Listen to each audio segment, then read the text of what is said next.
guys, so I'm doing a review of these Martin's crispy apple chips. You can get these at Costco, they're on sale.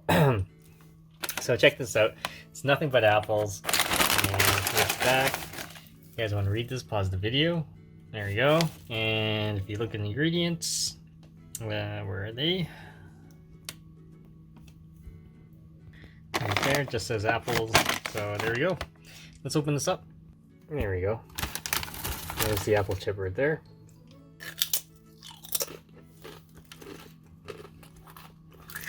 Actually quite good.